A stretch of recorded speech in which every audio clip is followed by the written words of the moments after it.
नमस्कार दोस्तों, मैं गोविंद विश्वास आप सभी का इस चैनल पे एक बार फिर से स्वागत करता हूं। आज हमारे साथ मुंबई से उपस्थित है संदेश खोले। और जो इस चैनल पर नए हैं, इस चैनल को सब्सक्राइब कर ले और वीडियो को अंत तक ज़रूर देखें।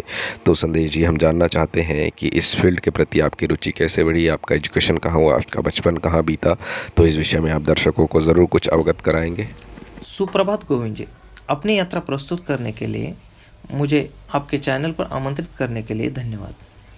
मेरा जन्म महाराष्ट्र के सोलापुर जिले के करमाला गांव में हुआ। मुझे बचपन से ही पेंटिंग का शौक रहा है। घर के पास एक संजय नामक पेंटर थे। वह इनेमल कलर से पोर्ट्रेट और लेटरिंग करते थे। उनका यह काम देखना मुझे बहुत पसंद था। शालेय जीवन में चौहान सर, विधाते सर, उन्होंने भी निरंतर प्रेरणा दी। रुचि के क्षेत्र में जाने के लिए माता पिता द्वारा हमेशा प्रोत्साहित किया गया।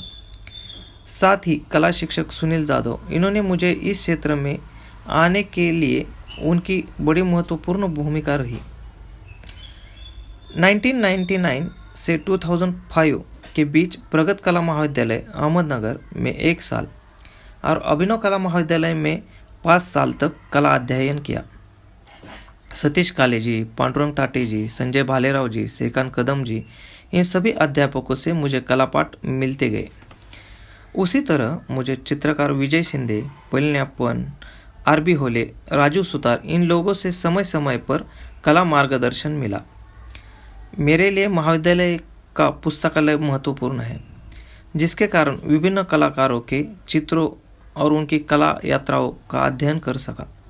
तैयब मेहता, लक्ष्मण श्रेष्ठा, पिकासो, इनके चित्रों ने मुझे आकर्षित किया। पिकासो जी के विचारों से मैं अभिभूत हो गया। 2004 में मुझे कैमलिन यूरो टूर मिली। उसके कारण जो पिकासो के चित्र मैंने किताबों में देखे थे, उन्हें प्रत्यक्ष देखने का मौका मिला। यूरोप दौरे के बाद कला के प्रति मेरा नज़रिया काफ़ी बदल गया। जी संदेश जी, हम जानना चाहते हैं कि कॉलेज के दौरान तो सभी फिगरेटिव एब्स्ट्रैक्ट करते हैं और आपके काम के पीछे एक एब्स्ट्रैक्शन अमूर्तन का प्रभाव है। वह आप अमूर्तन करते हैं, तो इसके पीछे क्या कारण है, वह इस तरह से आप कैसे प्रभावित हुए उस विषय में, या उसके विषय वस्तु क्या होते हैं, उस विषय में कुछ बताइए। कला महाविद्यालय में पोर्ट्रेट और फिगरेटिव पेंटिंग्स बनाए। इसके बाद मैंने विभिन्न श्रृंखलाएँ बनाई, जैसे कि थॉट ऑफ टेबल, टूर्नामेंट और लिबरेट यह श्रृंखला एलोरा गुफा से प्रेरित होने के बाद निर्माण हुई थी। थॉट ऑफ टेबल श्रृंखला मेरे लिए विशेष रही थी। उसमें मैंने एक रियलिस्टिक टेबल से एब्स्ट्रैक्ट टेबल की ओर प्रवास का अध्ययन किया। 2004 में मैंने ज्योमेट्रिकल व्यू श्रृंखला पर काम शुरू हुआ। यह काम रंगोली से प्रेरित होकर शुरू हुआ था। आकार और रंग इनको महत्व देते हुए काम शुरू हुआ। मेरे काम में टेक्सचर को विशेष महत्व है, जो कि एलोरा केव्स और काम के प्रयोग के माध्यम से प्राप्त हुआ। मेरा चित्र 3 या अधिक रंगों के परतों से बनता है, लेकिन रंगों के बीच परस्पर संभाषण होता है। इसका अनुभव करना एक अलग तरह का आनंद होता है। काम के लिए अलग अलग विषय प्रेरणा स्रोत रहे हैं, जैसे कि चेन्नई की संस्कृति, मुंबई का व्यस्त जीवन, महिलाओं की ऊर्जा और दैनिक जीवन।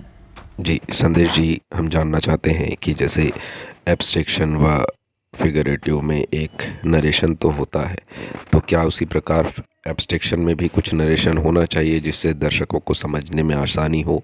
आप क्या मानते हैं इस विषय को? गोविंद जी, मैं एब्स्ट्रैक्ट और फिगरेटिव को एक ही सिक्के के 2 पहलू के रूप में देखता हूँ, लेकिन चित्र को रसिक द्वारा केवल चित्र के रूप में देखना चाहिए और उसका आनंद लेना चाहिए। उसे चित्रकार के विचारों में नहीं फंसना चाहिए, नहीं तो वह चित्रों को चित्रकार की नज़र से देखेगा।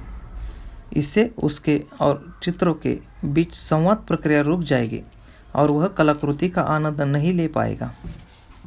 जी, एक कोरा कैनवास देख के आपके मन में क्या विचार उत्पन्न होता है? वह जब कैनवास के सामने आप होते हैं, किस तरह का संवाद आप कैनवास के साथ करते हैं, किस तरीके से आप उसको एक प्लानिंग करते हैं, उस विषय में भी दर्शकों को ज़रूर कुछ अवगत कराइएगा। कैनवास के सामने खड़े होने के बाद कैनवास और मैं ऐसे हमारा संवाद शुरू हो जाता है। फिर मेरे प्रेरणादायी विचार कैनवास पर अलग अलग आकार लेकर प्रकट होते हैं। मैं खुद को किसी भी विचारों में व्यस्त न होना पसंद करता हूँ, इसलिए मुझे ज्योमेट्रिकल आकार बहुत करीबी लगते हैं। मेरे चित्रों में बहुत बार आकार समान होते हैं, लेकिन हर बार वे अलग अलग भूमिका में होते हैं। इसलिए कैनवास के साथ बातचीत करते हुए एक दोस्ताना भूमिका में काम करके स्वतंत्र रूप लिया जा सकता है। इसलिए मुझे लगता है कि मैं अमूर्त चित्र नहीं करता, बल्कि मैं अमूर्तवाद को चित्रित करता हूँ। मैं ज़्यादातर ऑयल कलर में काम करता हूँ, जिसे पूरा करने में 1 से 2 महीने लगते हैं। इसी वजह से मैं कैनवास के साथ अधिकतम समय बिता सकता हूँ। जी संदेश जी, हम जानना चाहते हैं राजू सुथार जी के साथ भी आपने कुछ समय व्यतीत किया व उनके सानिध्य में भी आपने काम किया, उस विषय में भी कुछ दर्शकों को ज़रूर अवगत कराइएगा। 2004 से 2006 तक मुझे चित्रकार राजू सुथार जी से विभिन्न कला की शिक्षा मिली। मुझे एक साथ टाइम बिताने का मौका मिला। उनके साथ काम के बारे में बहुत सारी बातें हुई। हम ग्रुप के साथ कई बार एलोरा गुफा गए, उधर ड्राइंग किए। गुफा के बारे में बहुत सारी चर्चा हुई। कला महाविद्यालय का शिक्षण होने के बाद एक खुद की सोच बनाने के लिए राजू जी की बहुत सहायता हुई। इस समय ब्लैक एंड वाइट का बहुत सारा काम मेरे हाथों से हो गया। ओके, तो ये ब्लैक एंड वाइट सीरीज़ के वही काम है जो हमने पहले देखे। 2006-2008 तक मुझे चेन्नई में ललित कला अकादमी के माध्यम से छात्रवृत्ति मिली और वहाँ काम करने का अवसर मिला। मुझे यहाँ काम के साथ अधिक समय बिताने का मौका मिला। मैं सुबह 9 से शाम 7 बजे तक काम करता था। भाषा के समस्या के कारण बोलना कम और काम ज़्यादा हुआ। वहाँ पे हम 7-8 चित्रकार एक साथ काम करते थे। इस वजह से काम पर संवाद ज़्यादा होता था। यहाँ पे चित्रकार पलनियप्पन सर, इनका बहुत महत्वपूर्ण मार्गदर्शन मिला। यह काम वास्तविक अर्थों में बदलने लगा। ज्योमेट्रीय आकृतियों ने एक वैचारिक आकार लेना शुरू कर दिया। यहाँ की संस्कृति का काफ़ी प्रभाव कार्यों में देखने को मिला। विचार आकार लेने लगे और कामों में चारों ओर के रंग आने लगे। जी, ये तो जीवन के रंग हैं जो अनुभवों के साथ साथ कैनवास पर आ जाते हैं। वह एक अलग ही दुनिया में उसका संचार होता है। तो उसी प्रकार जब आप चेन्नई से लौटे उसके बाद के आपके क्या दिनचर्या रही, वह कैसा, किस सीरीज़ पे आपने काम किया, उस विषय में भी दर्शकों को ज़रूर कुछ अवगत कराइएगा। 2008 के जहांगीर आर्ट गैलरी में बिटवीन सी एंड पी यानी चेन्नई और पुणे तक की यात्रा का अनुभव चित्रित किया गया। अच्छा। 2012 इस वर्ष में ब्लैक एंड वाइट एक प्रदर्शनी जहांगीर आर्ट गैलरी में प्रदर्शित की। मुंबई के महिलाओं के जीवन पर मेरे इस प्रदर्शनी में चित्रों में उनका जीवन प्रवास देखने को मिलता है। इन सब में घर, जॉब, ट्रेन में आना जाना, ये सब संघर्षमय होकर भी वह यह सब बहुत सहजता से करते हैं। इन सब की प्रेरणा लेकर इस ऊर्जा को खोजने का प्रयास मैंने किया है और इन सब को ज्योमेट्रीय आकारों में चित्रित करने का एक प्रयास किया है। मेरे ख्याल से हर एक कलाकार को प्रेरणा और गलती दिखाने का काम करने वाले व्यक्ति होना जरूरी है और मेरा सौभाग्य है कि होले सर ने मेरे लिए ये भूमिका समय समय पे निभाते रहते हैं। मैं मानता हूँ कि ज़िंदगी की राह पर गुरु बहुत बड़ी भूमिका निभाते हैं, आपको दिशा देने का काम करते हैं।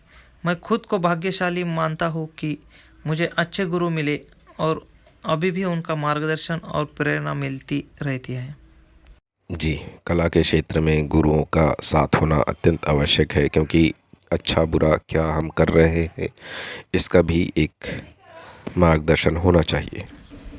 अब इस बारे में सोचने के बाद मुझे लगता है कि कला महाविद्यालय में शिक्षकों द्वारा दी गई शिक्षा यह है कि पेंटिंग को कैसे देखा जाए, चित्रों में अपनी पहचान बनाना, ड्राइंग का महत्व, ये सभी चीज़ें उस समय मिल रही थी। विभिन्न प्रदर्शनियों को देखने के लिए कहना, मुंबई जाना और विभिन्न गैलरियों में जाकर उन्हें वहाँ प्रदर्शनियों को देखने के लिए प्रोत्साहित करना, इन सभी के कारण एक नया रास्ता मिलता गया। इसके लिए महाविद्यालयों के अध्यापकों का धन्यवाद। मैंने बहुत बार सुना है कि कॉलेज में शिक्षा नहीं मिलती है, लेकिन मुझे लगता है कि कुआं आपके पास नहीं आएगा, आपको उसके पास जाना होगा। गुरु ज्ञान देने के लिए ही होते हैं। बिल्कुल, आपके लगन, आपके मेहनत से किए हुए कार्यों व गुरुओं का सानिध्य ये बहुत इम्पोर्टेंट है कला के क्षेत्र के लिए। अच्छा, जो भी नए स्टूडेंट्स हैं व कलाकार हैं, उनके लिए आपका क्या संदेश है? जो इस क्षेत्र में नए कलाकार हैं, उनको संयम रखना जरूरी है। काम में अलग अलग प्रयोग करने चाहिए, अपने काम में खुद को खोजना चाहिए। इसलिए काम के साथ दोस्ती करके ज़्यादा से ज़्यादा समय बिताना चाहिए और ज़्यादातर घूमकर अपने देश की संस्कृति को जानना चाहिए। उसी तरह प्रवाह के खिलाफ जाने की तैयारी रखें। गोविंद जी, आखिर में पिकासो जी की एक सोच बताना चाहता हूँ, जो कि मेरे लिए प्रेरणादायी है और नए कलाकारों के लिए भी हो सकती है। हम सब के पास एक जैसी ताकत होती है। आम आदमी वह हजार छोटी छोटी चीज़ों में व्यर्थ करता है। मैं वह सब ताकत सिर्फ अपने चित्रों पर केंद्रित करता हूँ और बाकी सभी चीज़ों का त्याग करता हूँ। जी, इस तरह की प्रेरणादायक बातचीत है। उम्मीद है नए कलाकार व नए स्टूडेंट्स को उनके कैरियर के माध्यम से वह जीवन में काम आएंगी। और दूसरी बात ये कि दोस्तों, इस वीडियो को जहाँ तक आप हो सके शेयर करें दूसरों तक, क्योंकि ये इस तरह की बातचीत हमेशा कोई ना कोई आपको काम दे ही जाएंगी। क्योंकि चित्रों के पीछे का एक कॉन्सेप्ट क्या होता है, काम करने का तरीका क्या होता है, ये ज़रूर आपको इस सब वीडियो से सीखने को मिलेगा व जानने को मिलेगा। इस चैनल को लाइक करें, शेयर करें, सब्सक्राइब करें और बेल आइकॉन को ज़रूर दबाएं और कमेंट करना ना भूलें। बिल्कुल, आपके कमेंट्स के ज़रिए ही हमें पता चलेगा कि ये वीडियो आपको कैसा लगा व ये जो बातचीत सभी आप सुन रहे हैं वो आपको कैसे काम आ रहे हैं। और एक दूसरी बात कि जिस तरह से ये सब वीडियोस को आप प्यार दे रहे हैं, आने वाले समय में और अच्छी चीज़ें आपके सामने प्रस्तुत करेंगे। और आने वाले समय में बहुत से नए ऐसे चीज़ें हैं जो आप लोगों को इस चैनल पर देखने, सुनने, जानने को मिलेंगी।